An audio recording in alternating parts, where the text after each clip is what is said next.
Hello, Jessalyn Dalby here with my final reflection video for the literacy memoir assignment. I will begin by going through my literacy event timeline. The first event on my timeline is early childhood, where I have my mom and my sister and I reading books together. My mom would take me and my sister to the library all the time and let us pick out any book we wanted, and she would read them all to us. We would read a lot of books. My sister could read at an early age, and I always wanted to learn to read. And I'm pretty sure I knew how to read before I realized I knew how to read. The next event on my timeline is elementary school. I remember sitting in the car, driving around town, reading all the signs and billboards and signs in the stores. And my dad and my sister would tell me, "Good job," after every single word I read. It was really motivating and really fun to read. I also know that in first grade I was able to rhyme, and I could rhyme a boy from my class. His name was Blake, and I could rhyme that with cake, and I was pretty proud of that too. And I could also read that F was for fish and A was for apple on the alphabet letters that were posted in the classroom. I liked reading when I was in first grade. And then in second grade, I remember reading about sharks in small group, and that was also fun. The next event on my timeline is middle school. In middle school, I had an English teacher who wanted us to make license plates, and one of the girls in my class made Brit Brat, which is 8 letters, and a license plate's only supposed to have 7 letters, so the teacher didn't like her license plate. And my license plate was Himiob, which is Himiob, and that was my last name, my dad's last name. And she didn't like that one either because it didn't say enough about me, since it was just my last name. But it meant a lot to me because it was my dad's last name, and he always really emphasized family and where you come from. Also, there was a word wall on the wall right next to my desk, and it was way down low, so most of the other students couldn't see it, but I could see it, and I would use it for things like spelling tests, because my teacher said I could use the resources in my room, and so I would look at that to do my spelling tests. And I feel like it's not really fair because the other students in the class couldn't see the word wall since it was hidden by me and my desk. The next event on my timeline is high school, and here I am in high school saying my memorized lines on stage in plays. I was in a lot of plays, and I loved it. I was really shy before I did theater, and I didn't want to talk in front of the class or speak up in class or even talk to people I didn't know very well. And after being in theater, I was way more confident, way more excited to talk to people, and I really flourished as a person in theater class. And I didn't realize that I was learning fluency or even practicing reading literature at all. I just thought it was for fun. This is just what you do. I didn't even make the connection in high school that I was practicing literacy. I remember I was directing plays. I directed a Boo at the Zoo walkthrough one time. It was really fun to direct too, but that didn't have as much literacy practice as acting did. I think that more students should do theater class. The final event on my literacy memoir timeline is adulthood. And here I am in college writing a 5, 7, 10, 12, 15, 17-page papers and using my laptop. And I write a lot. Sometimes the required length of a paper is 3 to 5 pages, and it ends up being 11 pages, and I worry sometimes that I wrote too much, but then I get a good grade on the paper anyway, so that's good. Also, I read a lot. I read books like One Flew Over the Cuckoo's Nest, which was really hard to read. It took me a while because it's written in a really strange way. Good book, though. And I also like to read books that are geared towards younger kids, like 12-year-olds. There are books called Choose Your Own Adventure stories, and those are so fun to read. It's where you flip through a page, and then at the bottom it says, do you do this or that? And then you go to the next page, and the story's different every time. They're really fun to read. I have a goal of reading all the books that I have. I have so many books that I've picked up for free from just free book sources, and I haven't read all of them. So one of my main goals is to read all of my books. Okay, next I will describe how each of these events would have been experienced differently by other people. My early childhood event of having my mom read to me library books all the time was pretty lucky. A lot of other people probably did not have that experience or have it as much or as often as I had it. I know a lot of other people didn't have older sisters or siblings that would read out loud to them. My mom also did preschool for me, and she would help me make letters, and I feel like a lot of people probably don't have that kind of preschool relationship with their parents. So I need to be aware of that when I'm teaching, that a lot of students probably didn't have the rich background in literacy that I was lucky to have. In elementary school, when I was confident reading fish and apple on the alphabet words that were way up high, that was also really lucky for me. Lots of students won't be able to see the words up there. They're just so high and they're inaccessible. Other students in first, second grade might not enjoy reading because it's harder for them. They didn't have as much practice as I did when I was younger, and they probably didn't enjoy small group reading. I need to be aware of that when I'm teaching, because just because I was excited about it doesn't mean that everyone's going to be excited about it. Reading in first and second grade can be really stressful if you don't know how to read yet. In middle school, everyone agreed that our English teacher was not the nicest, and that's because she was really critical. She didn't take into consideration why I wanted my last name to be my license plate. That was something that my dad and I and my sister had talked about before, that if we ever got 3 matching cars, we would each have Hemiob as our license plate. He would be Hemiob 1, I'd be Hemiob 2, and my sister would be Hemiob 3, or something like that. We would have matching Hemiob license plates, because that was our culture. My dad really emphasized family and remembering who you are and where you came from. And when I tried to explain that to my English teacher, she said, well, it's just your last name. It's not creative enough. It doesn't tell me enough about you. She wanted something similar to what my friend or classmate Brittany did, which was Brat.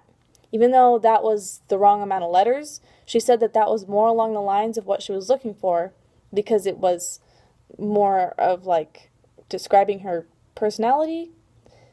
Anyway, she didn't like that one either because it didn't follow the guidelines. So I think what I'm trying to say is that teachers should be aware of the cultural influences that students have when they're doing literacy projects. And if a student is trying to explain to me why they've done something a certain way, even if it doesn't follow my guidelines or specifications, I should consider it and maybe encourage them to do more things that are personal connections for them. Other students probably don't remember the word wall that I was sitting next to in 7th grade because I was covering it with my body. So I need to realize that when I put a word wall and I tell my students to use their resources in the classroom, the word wall should be accessible to all the students, not just the one who sits right next to it. In high school, many students chose not to do theater, and I was one of those students until my older sister really encouraged me to do it. I didn't want to because I was shy, and I thought I was going to be like weird. I think a lot of other students might experience high school in a very different way, because they didn't have as much experience with fluency practice and public speaking like I did. Now, I'm not very super good at public speaking, but I'm better than I was if I hadn't done theater. I think that theater should be more of a mandatory or more integrated into English classes in high school, and that would really benefit students. Other students that were in theater class might not have enjoyed it as much as I did. Maybe they just didn't like doing the repeated readings. Maybe they didn't enjoy being on stage and getting critical feedback. Some people might remember theater as a negative experience, and I should remember that too. In college, lots of other students don't have the problem I do with writing too much. I know a lot of adults who still struggle to get to the minimum of 3 pages for a 3 to 5 page essay. I think that one of the main things I need to remember about cultural differences is that lots of people don't go to college because they don't have the motivation or the encouragement from other family members. Obviously, money is an issue, so a lot of adults just don't get the practice writing essays after high school. Once they graduate high school, they never write another essay. They might write little notes. They might never write a multiple-page paper ever again. And a lot of adults don't enjoy reading as much as I do. I know that the newspapers are written at a 5th grade level because that's what most adults still read at. But I feel like a lot of adults don't even read for fun anymore. I don't know, maybe they do. They probably don't read choose-your-own-adventure stories. They might try to read One Flew Over a Cuckoo's Nest, but then that's a really hard book to read, and if I wasn't so motivated to read it and interested in the story, I probably wouldn't have read it either. It was really hard to read. So I should realize and remember that even adults struggle with being really literate. Even adults don't read at, some adults don't read at an adult level.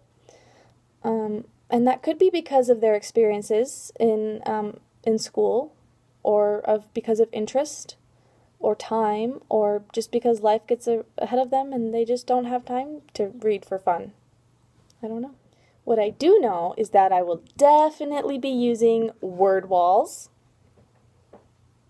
reading out loud to my students, and reader's theater when I'm teaching. I will use word walls because I think that that is such a valuable tool, as we learned in class, and as I learned in 7th grade.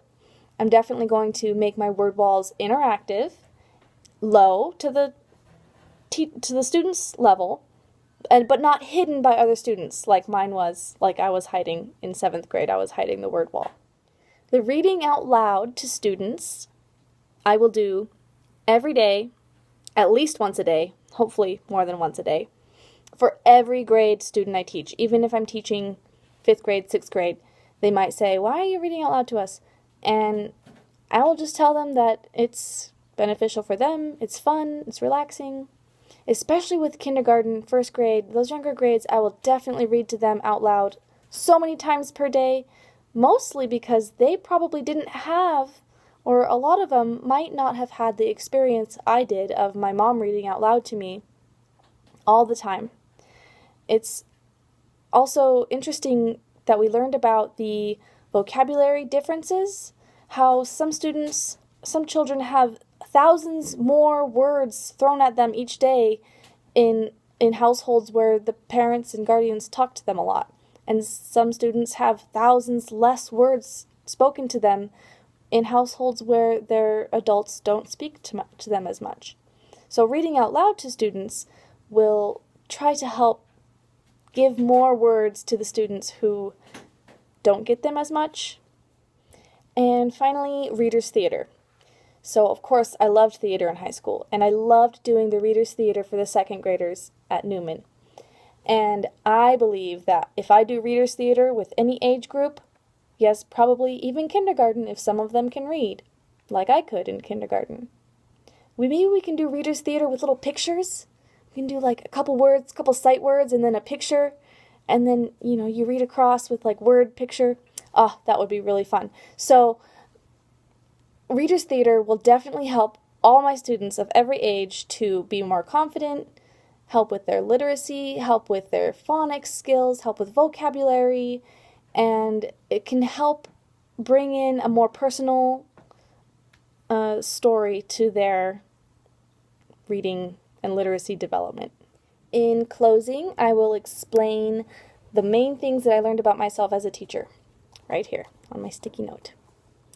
The first one, which I kind of already knew, but it has been solidified by doing this project, specifically the video reflection. I love reflecting. That's my main one. It has been really interesting to talk out loud about the ideas I have rather than typing them out. Plus, my fingers are getting sore from all of my other finals typing. So, loving reflecting is my main thing that I want to emphasize about this assignment. The next thing I want to talk about is my love of art integration. Again, another thing I already knew about myself as a teacher, but was emphasized and more solidified by doing this project. When I did the sketching of the literacy timeline, it really helped me to think about what I wanted to say during the quick write. So it was helpful for me to draw it first, and then write it, and then talk about it. I feel like that really helped me to internalize, and now I'm super going to remember this assignment from doing the drawing, the writing, and the talking about it. The next thing I've learned about myself, specifically learned it from this assignment, was how much I value culture and family. When I talked about how in 7th grade I was really impacted by my teacher not understanding my family's culture, I think that helped me realize that I want to value my students' culture, and especially the guiding questions for this assignment spoke about how students and people from other cultures might have experienced these critical points in their lives differently. That's something that I haven't actually thought about before. So it was really nice to be encouraged and forced to think about it from other cultures' perspectives. That was very valuable for me. And how much I value family was emphasized and really brought to my attention through this assignment by talking about reading aloud at home to students, and how my family was very encouraging to me to be a reader. And even now, my mom still encourages me to write, and she says she will edit my papers if I give them to her before they're due. And she's actually a writer too. She's working on writing a biography or autobiography about herself, and she's interested in writing children's stories, and she's actually written one. It's not published yet, but she'll get there. She's great at writing, and I think my family has just been very encouraging to me, helping me to develop my literacy skills. And so I have learned that as a teacher, I will value my students' family as valuable tools to help them develop their literacy skills as well. Finally, what I learned about myself as a teacher from this assignment specifically was how much I really want to give all of my students a rich literacy background by using the word walls, the reader's theater, and reading out loud to my students. Every single day, I can give them a taste of what I was lucky enough to have, and I hope that I can give them some great memories to look back on, because after doing this assignment, I realized that that's one of my main goals as an educator. Thank you, Melanie, for a great class. I enjoyed doing the literacy memoir assignment, and I will see you next semester. Bye.